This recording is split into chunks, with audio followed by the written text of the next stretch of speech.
तो चलिए फिर वीडियो को स्टार्ट करते हैं। तो सबसे पहले मैं आपको बता दूं कि यहाँ पे हम जितने भी कैंडल्स का बात करेंगे वो सिंगल कैंडल स्टिक पैटर्न है। तो सिंगल कैंडल स्टिक पैटर्न दो तरह का होते हैं। पहला है बुलिश कैंडल स्टिक पैटर्न और बेरिश कैंडल स्टिक पैटर्न। अब इस दोनों कैटेगरी में बहुत सारे प्रकार के कैंडल्स आते हैं। तो वो अलग अलग करके हम डिवाइड करके उसको हम जानेंगे कि कौन कौन सा पैटर्न है, कौन सा कैंडल स्टिक पैटर्न का क्या नाम है और उसमें कैसे हम उसे चार्ट पे कैसे एनालिसिस करते हैं। तो ये सारी चीज़ें मैं अभी आपको वन बाय वन करके बताता हूँ। और सबसे इम्पोर्टेंट बात कि जब कैंडल बनेगी तो एंट्री हम कहाँ लेंगे, कि मेरा टारगेट क्या रहेगा, स्टॉप लॉस कहाँ रखेंगे, ये सारा चीज़ मैं आपको बताता हूँ। वीडियो को स्किप मत कीजिएगा, आप शुरू से अंत तक देखिए ताकि सारा चीज़ें आपको डिटेल में क्लियर होगा। मेरे पास जितने भी नॉलेज है, मैं जितना अभी तक समझा हूँ, मैं सारा चीज़ मैं आपको बताने का कोशिश करूँगा। चलिए वीडियो को स्टार्ट करते हैं। सबसे पहले क्या है, बुलिश हैमर, उसके बाद है इन्वर्टेड हैमर, बुलिश मारुबुजू और ड्रैगन फ्लाई डोजी। बेरिश में क्या है, hanging man, shooting star, bearish marubozu और ग्रेविस्टन डोजी। तो चलिए नेक्स्ट हम वन बाय वन करके इसको एनालिसिस करते हैं। तो फर्स्ट में बात करेंगे हम हैमर के बारे में।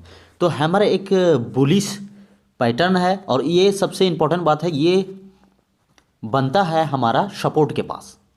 यानी ये एक रिवर्सल कैंडलस्टिक पैटर्न है जो कि सपोर्ट यानी बॉटम में बनती है। यानी जब मार्केट चल रही होती है तो सपोर्ट एंड रेजिस्टेंस ड्रॉ करते हैं, तो सपोर्ट के पास ये कैंडल हैमर बनती है। और इसको पहचानने का एक तरीका यह है कि ये हथौड़ा के जैसा दिखता है, ये हथौड़ा के जैसा दिखता है। और यहाँ पे इसकी जो विग होती है, इसकी बॉडी के अपेक्षा 2 या 3 गुना बड़ी होती है। यानी इसकी जो विग है, पूंछ है, उसकी बॉडी से 3 से 4 गुना बड़ी होती है। तो ये सारी चीज़ें हैं। ये एक रिवर्सल पैटर्न है, ये याद रखना इंपॉर्टेंट है। और एक रिवर्सल पैटर्न है, यहाँ से मार्केट रिवर्स होती है, ये भी इंपॉर्टेंट आपको जानना जरूरी है। और ये एक हथौड़े की आकृति के जैसा दिखाई देती है।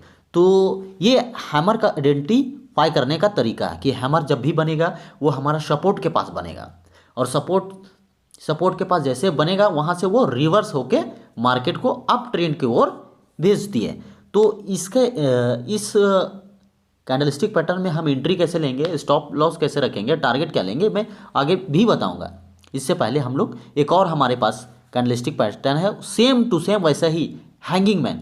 तो हैंगिंग मैन के बारे में मैं बता दूं कि हैंगिंग मैन जो बनता है वो हैमर के जस्ट अपोजिट, यानी दिखता तो सेम है, लेकिन हैंगिंग मैन के जो बनता है वो रेजिस्टेंस के पास बनता है। यानी चार्ट में हम सपोर्ट रेजिस्टेंस ड्रॉ करते हैं तो वहाँ टॉप पे ये बनती है। यानी टॉप पे अगर बनी तो हम ये कंसीडर करेंगे कि ये हैंगिंग मैन है। हैंगिंग मैन का मतलब होता है ये लटका हुआ आदमी। आप जीसस क्राइस्ट का भी आप पिक्चर देखे हो तो हमारे यीशु लटके हुए हैं। तो हैंगिंग मैन, ये जितने भी कैंडलस्टिक का नाम जो है वो जापान से स्टार्ट हुई।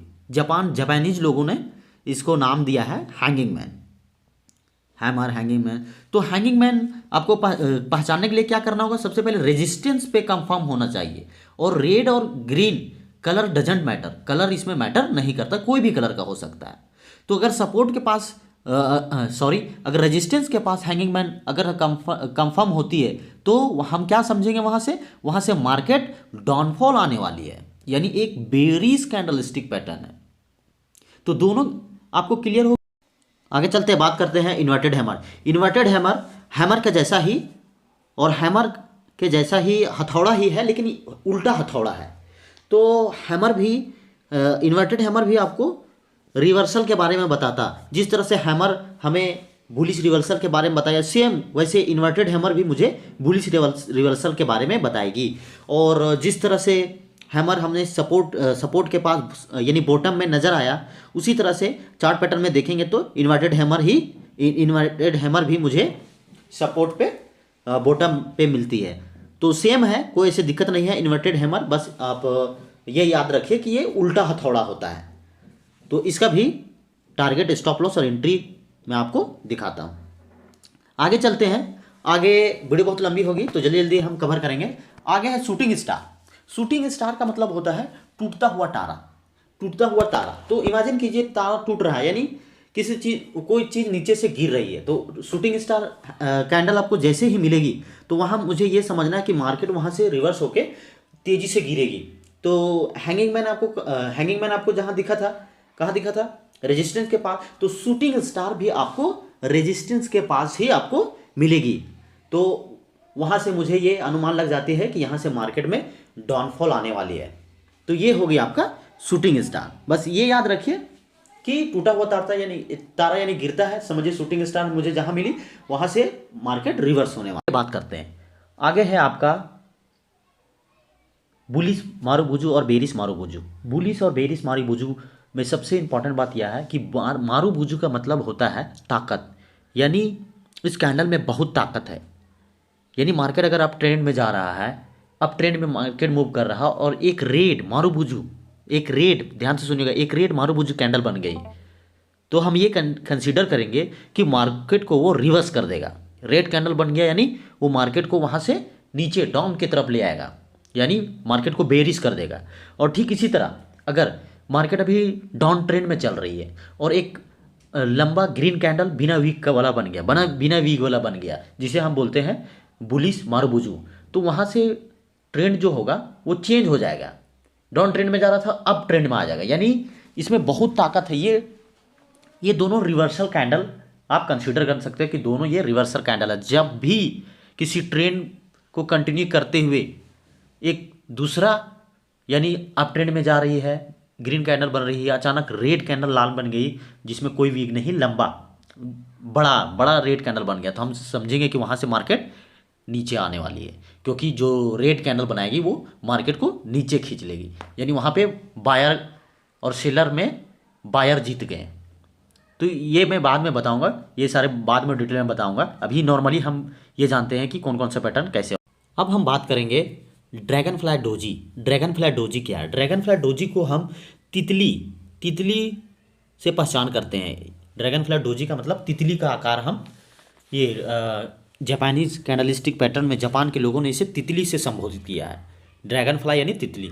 तो यहाँ पे क्या होता है कि एक कैंडल बनती है, उसकी बॉडी बहुत छोटी होती है और उसकी पूंछ बॉडी के अकॉर्डिंग 5 से 4 गुना 6 गुना लंबी होती है। पूंछ लंबी होती है, बॉडी बहुत छोटी होती है। तो ऐसे हम आइडेंटिफाई कर सकते हैं कि ये ड्रैगन फ्लाई डोजी है। और इस मूवमेंट में क्या होगा? इस मूवमेंट में क्या होगा कि मार्केट यहाँ से तेजी से ऊपर जाएगी। मार्केट यहाँ से तेजी से ऊपर जाएगी। उसके बाद है आपका ग्रेवस्टोन डोजी।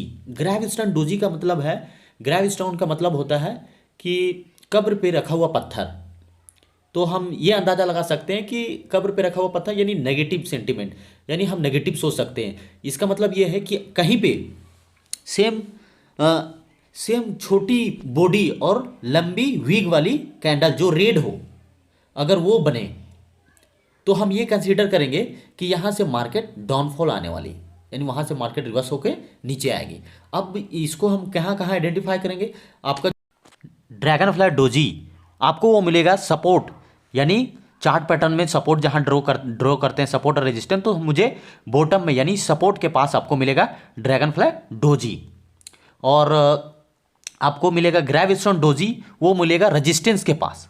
ग्रेवस्टोन डोजी कहाँ मिलेगा? आपको रेजिस्टेंस के पास मिलेगा। तो वहाँ पे हम आइडेंटिफाई करेंगे कि वो रेड वाली कैंडल अगर वहाँ मुझे मिली, उसकी वीक लंबी हो, बॉडी के अकॉर्डिंग 5 से 6 गुना लंबी हो, तो मैं उसे क्या कंसीडर करेगा? Gravestone doji. तो यहाँ पे देख सकते हैं फ्रेंड, ड्रैगन फ्लाई डोजी अगर हमें मिलती है मार्केट में तो किस तरह से हम टारगेट, स्टॉप लॉस और एंट्री किस तरह से हम लेंगे। और उसी तरह ग्रेवस्टोन डोजी अगर मुझे मिली तो किस तरह से हम स्टॉप लॉस, टारगेट और एंट्री लेंगे। तो ये सारे जितने भी कैंडलस्टिक पैटर्न आपको बताया, ये सिंगल कैंडलस्टिक पैटर्न है मेरे तो अगर वीडियो पसंद आया मेरे दोस्तों तो वीडियो को शेयर कीजिए और ऐसे लोगों तक पहुंचाइए जो अभी शेयर मार्केट सीख रहे हैं। मैं भी अभी सीख रहा हूं, ताकि मिल के हम लोग अच्छा सा शेयर मार्केट करें और एक दिन प्रॉफिटेबल ट्रेडर बन सके। वीडियो को सब्सक्राइब कर लीजिए, लाइक कीजिए और सपोर्ट करने के लिए बहुत बहुत धन्यवाद। Thank you.